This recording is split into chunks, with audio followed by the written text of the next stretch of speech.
Hello everyone and welcome to day 15 of character design. Today we are doing a redesign.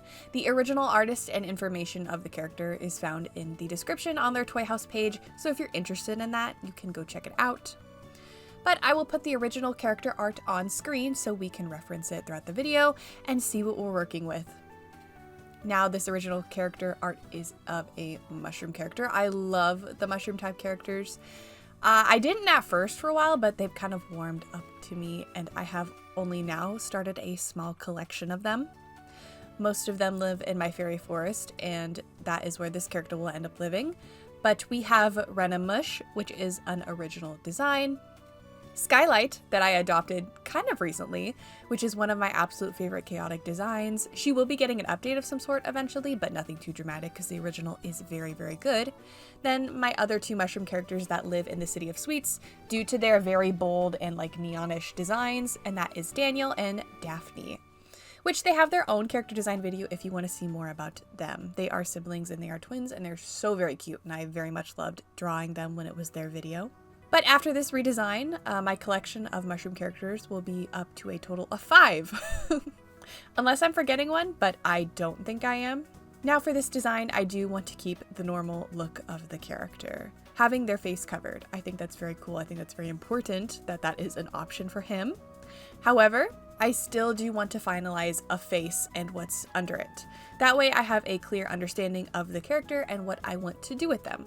This character will actually be a bear. And because this is a bear character, I am making them a panda. Because if you didn't know, pandas are my favorite animals and I am biased. But having that mushroom cap cover his face, or having that option will be great for development. Because, I mean, it's probably pretty expected, like having like a shy character cover their face for a long time, something happens, they grow out of their shell a little bit and they show their face. That's pretty much what will probably happen with this character. Pretty expected, but I like that, so that's what I'm going to do. Now, the things I am making an effort to keep from the original is those Cyclops vibes. If you've been here for a while, you know Cyclopses are some of my absolute favorite characters. They are great. I love them. So I want to keep that for this character. I also want to keep the mushroom pattern, although it's not as, what's the word I'm looking for, where there's like a lot of something. Prevalent. It's not as prevalent as I'm going to make it. I don't know if that's the right word. Hopefully I'm coming across right. But I want to keep the mushroom pattern and I want to boost it up. I want to add more of it. And I want to keep the majority of the original colors. I really like how muted this palette is, and I like it even more since I wouldn't have thought to pick up these colors and these tones. Now for this first pass of his ref sheet, I could not for the life of me line it. It was not working. It was not going to happen. So eventually I just got to the point where I just colored the sketch and called it good, which did work. But I do intend to make a more finalized, simple ref sheet, and I will of course show you that. But first, the colors. Again, trying to keep the original, but I will be adding more accent colors. I will also be getting rid of that pure white, because the problem with that being in the original design is it draws your attention to the white colors purely. Like if you took a step back, your eye is immediately drawn to those white colors instead of the design as a whole. While pure white can work with a lot of characters, and I have used it many times, for the most part, I really try to avoid it for that reason specifically, and I think I've talked about it several times, that it's not like, you don't always really want to pick pure white. Especially with a muted palette like this, it would stick out like a sore thumb.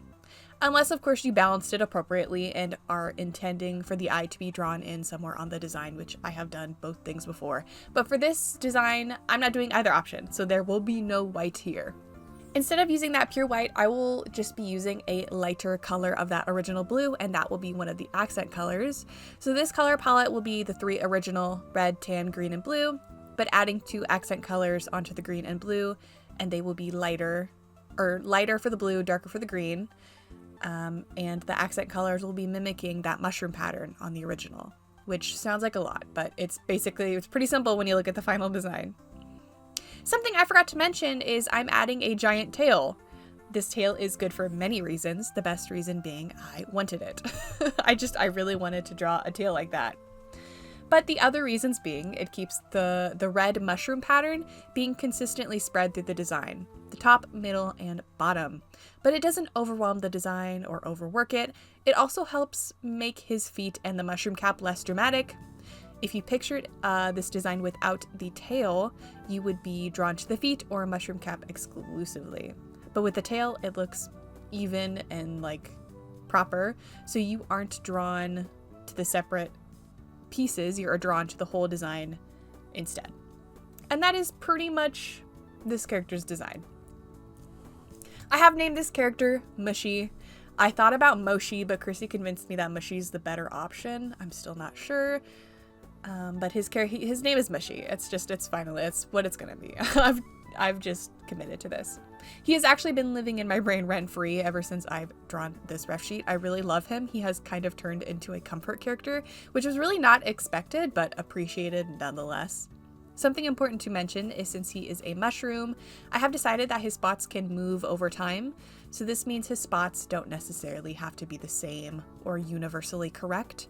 So if you want to draw him, but are worried about the spots, don't have at it. I know for me, sometimes I can get specific about patterns, but it's not that important, especially with plant-based, mushroom-based, or like moss-based characters. Like it's not that important. But I really, really, really like Mushie. And I have done 2 doodles in my free time of him. I'll pop them up on screen. These doodles are not meant to be critical or exact to his body type. They were just more for fun and expression, but I do really, really like them. They were drawings I did really quick, so they're not like perfect pieces of art, but they're definitely fun. The next video on my channel should be a meme with Mushie in it, so I will put a whip here to pique your interest. But I can't say how much I love this dummy, and I immediately started this meme after I did that first sketch ref sheet, and then I did a good chunk of the meme, and then now I finished a bit more finalized ref sheet. Which, even in the finalized ref sheet, I think his body type is still a little off, but as long as, like, it gets, like, the primary essence of the character, I don't mind. But this is Mushie. I hope you like him just as much as I do. Thank you for joining me today. I love you. You're amazing. Life is better with you in it, not with you out it. Life is better with you in it, not... You know what I'm trying to say.